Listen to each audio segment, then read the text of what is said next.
Implied dibs? Yeah. Ted, you are spitting on the grave of Sir Walter Dibbs, inventor of the dib. First Dibbs question today sponsored by Trantolo and Trantolo Personal Injury Law Firm. Keith and Scott, third generation of Trantolos. Well, that goes over almost 90 years in Connecticut.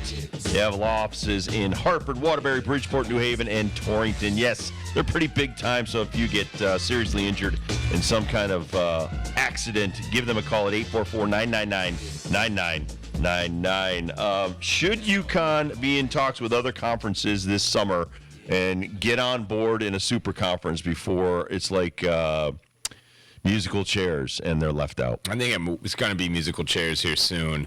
I don't know if there's any hurt in that. Like, would you guys be, like, Val Ackerman finds out and is all mad from the Big East? I think that's what happened to him last time.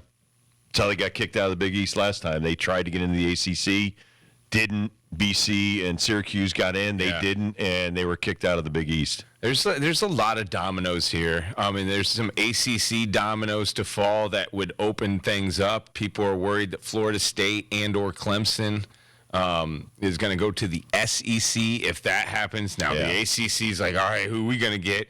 I know our friends down in East Carolina, ECU, who will be, I think they're a part of a regional. I don't know if they're hosting this year. But their football program has been up to par. They've been the AAC star since UConn has kind of left in several sports. They're getting talked to about joining the ACC.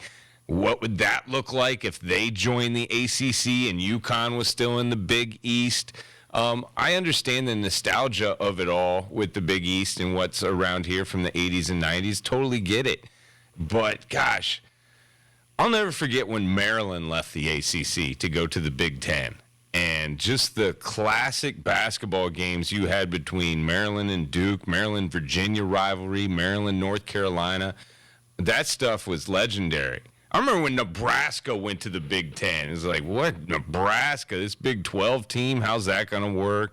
Missouri to the SEC. Oh, gosh, remember that? Kind of a nightmare. And then, you go back before my time in the Super 8 conference and what Texas used to be broken up into and how some schools, went on to the Big 12 or the SEC and some schools got left behind, like the SMU days of their glory days are long gone.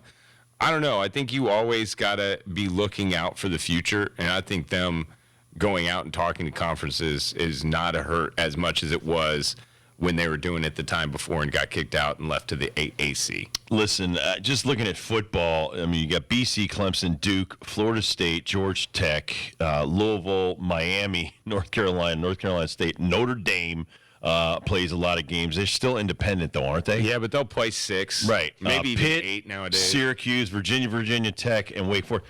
It's a perfect league for us. I think I'm so, just talking too. football. Yeah. Football-wise, man, there's so many powerhouses there. There's so many rivals from years ago in other sports to make a lot of the Big East people. That's the problem. We're still caught up in the 80s and 90s and the rivalries with the Big East. The Big East is not as good as it used to be.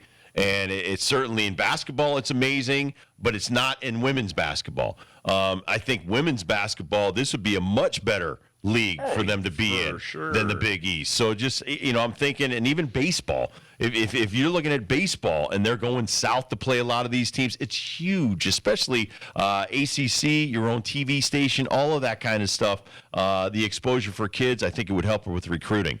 I mean, but it's a very touchy subject when the league finds out about it. So you have to almost make sure it's a done deal before you get into these discussions, which is, difficult in this day and age with social media, the way people are following. I mean, God, there's people that even follow around, travel plans of athletic directors. I mean, you think I'm crazy? It's not. I mean, there's people out there right now, nerds, that they know the billionaires and their private jets. They're able to track them.